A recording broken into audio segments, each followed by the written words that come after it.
KPMG Fréquence Banque.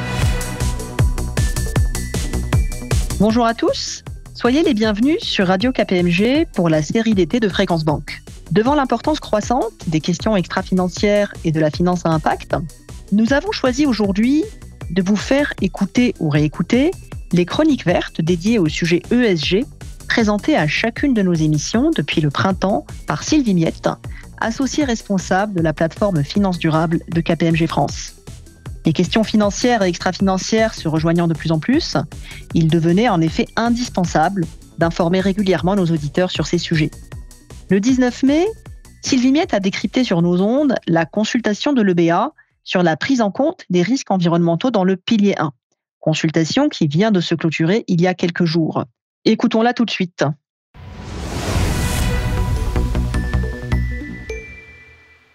En 2022, les questions environnementales sont devenues stratégiques dans l'appréhension des risques des établissements financiers. Je rappelle que l'EBA a été mandaté pour juger si l'évaluation de ces risques doit donner lieu à la création d'un cadre prudentiel spécifique ou si la réglementation existante suffit. L'autorité souhaite publier en 2023 un rapport présentant les options envisageables en matière de traitement prudentiel des risques environnementaux. L'EBA souligne que ces objectifs ne pourront être atteints que grâce à une large collecte d'informations pertinentes, notamment en ce qui concerne les impacts potentiels des risques environnementaux sur les pertes des institutions financières. Une information dont ni le superviseur ni les banques ne disposent aujourd'hui. Ce document analyse l'impact des facteurs du risque environnemental sur les méthodes de calcul de risque déjà existantes. L'objectif est d'identifier si tout ou partie du risque environnemental est déjà pris en compte et comment le faire si ce n'est pas le cas, avec bien sûr une attention particulière portée au RWA crédit qui représente plus de 80% des RWA du système bancaire européen. Toujours dans cette consultation, le BA énumère les amendements à apporter au CRR pour prendre en compte ce nouveau facteur de risque. Mais il est vrai que ces propositions restent à ce stade assez liminaires, dans l'attente des réponses des parties prenantes à la consultation, qui permettront, dans un deuxième temps, d'apporter des changements ou des compléments méthodologiques. Il semble que le BA soit dans une démarche constructive et coopérative et encourage les banques à lui faire des propositions concrètes fondées sur des éléments probants.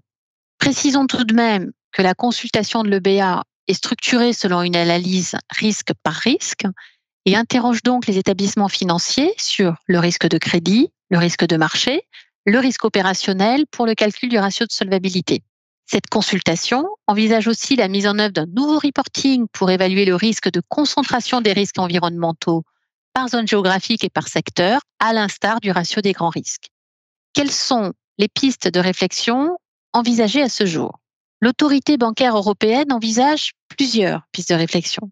S'agissant des approches modèles internes, cela passerait par l'ajout de paramètres environnementaux en complément de ceux déjà existants dans les modèles internes ou dans la valorisation des collatéraux utilisés dans le calcul des mesures de CRM.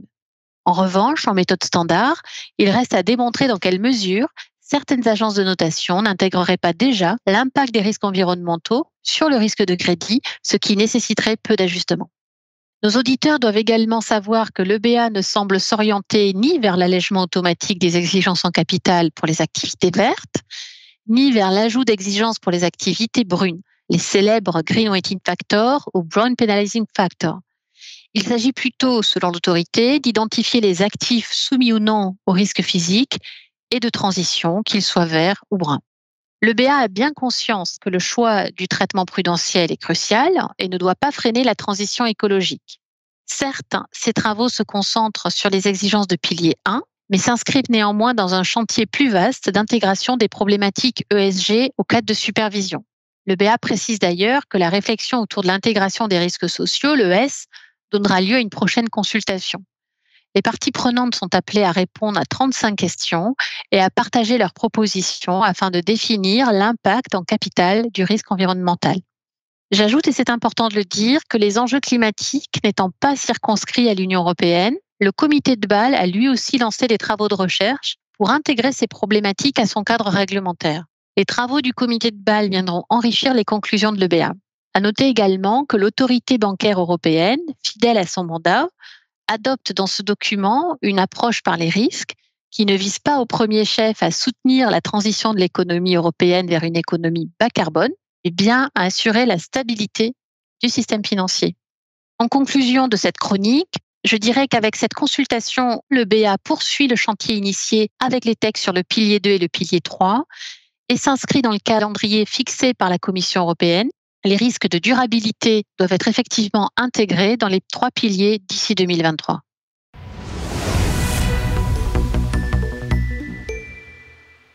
Poursuivons maintenant cette série d'été avec la chronique verte diffusée le 23 juin dernier, au cours de laquelle Sylvie Miette présentait les résultats du dernier stress test climatique réalisé par la Banque centrale d'Angleterre. L'objectif de cet exercice est de mesurer la sensibilité des portefeuilles de crédit bancaire aux risques climatiques et de quantifier les pertes potentielles sur un horizon de 30 ans. La Banque centrale d'Angleterre a retenu 3 scénarios possibles de trajectoire vers l'objectif net zéro. Un scénario early action avec une action planifiée dès 2021, puis graduelle dans le temps, pour atteindre l'objectif zéro carbone d'ici 2050 en limitant les impacts macroéconomiques. Un scénario late action avec une action brutale en 2031, tout en gardant le même objectif à horizon 2050 mais conduisant à des impacts macroéconomiques importants. Et enfin un scénario no additional action, dans lequel les gouvernements mondiaux ne reverraient pas à la hausse l'ambition de leur politique pour lutter contre le changement climatique, ce qui accroît considérablement l'amplitude des risques physiques. Même si on observe un véritable progrès dans leur gestion du risque climatique, les banques doivent fournir davantage d'efforts pour appréhender et gérer plus finement leurs expositions à ce risque. Quels sont les résultats de cet exercice de stress test ? Selon la Banque centrale d'Angleterre, le secteur financier pourrait supporter des pertes comprises entre 10 et 15% de leurs bénéfices annuels dans les prochaines années en raison du réchauffement climatique. Une trajectoire à 1,8 degré versus 1,5 degré prévue par les accords de Paris se traduirait ainsi par une perte supplémentaire de 110 milliards de livres. C'est donc un impact majeur, mais qui reste largement à préciser à cause du manque de fiabilité des données, du peu de recul sur les nouvelles méthodologies utilisées et enfin de l'absence de backtesting. Par ailleurs, les banques prévoient de réduire leur exposition aux grands secteurs émetteurs de gaz à effet de serre, comme l'extraction et la transformation de gaz, de pétrole ou de minerais, et d'augmenter les prêts aux entreprises productrices d'énergie renouvelable et verte ou acteurs de la transition du secteur automobile, afin de faire face aux risques de transition et d'accompagner l'économie vers le net zéro. Cependant, cette stratégie met en lumière un problème. Quid du financement de ces secteurs polluants et de leur transition sur le moyen-long terme en attendant que les énergies bas carbone puissent prendre le relais? En effet, la Banque centrale d'Angleterre pointe du doigt le risque d'un potentiel manque de financement pour les industries polluantes qui voudraient mettre en place un plan de transition en ligne avec l'objectif net zéro. Sachant que les possibilités d'extension des énergies durables pour couvrir 100% des besoins en énergie sont encore limitées, le risque que les énergies fossiles ne soient plus du tout financées est bien réel. Les stratégies du secteur bancaire pourraient donc être perçues comme trop drastiques, trop rapides, susceptibles de créer des risques macroéconomiques en déséquilibrant l'offre et la demande ou en bloquant la transition vers des énergies moins polluantes de certaines entreprises. Quelles sont maintenant les prochaines étapes pour la Banque centrale d'Angleterre ? Les conclusions sur les différents scénarios de transition sont sans appel. Dans le cas du late action scénario, les banques enregistreraient des pertes 30% plus élevées. Le risque climatique multiplierait les pertes par 2, dont 40% au cours des 5 premières années de transition. Dans le cas du scénario No Additional Action, l'augmentation des risques physiques liés au changement climatique avec la montée des eaux et le réchauffement climatique généreront des catastrophes naturelles majeures qui toucheront les ménages, les entreprises et dérégleront l'équilibre macroéconomique. Ceci incite donc la Banque centrale d'Angleterre à privilégier un scénario early action avec une mise en place rapide et ordonnée des directives environnementales.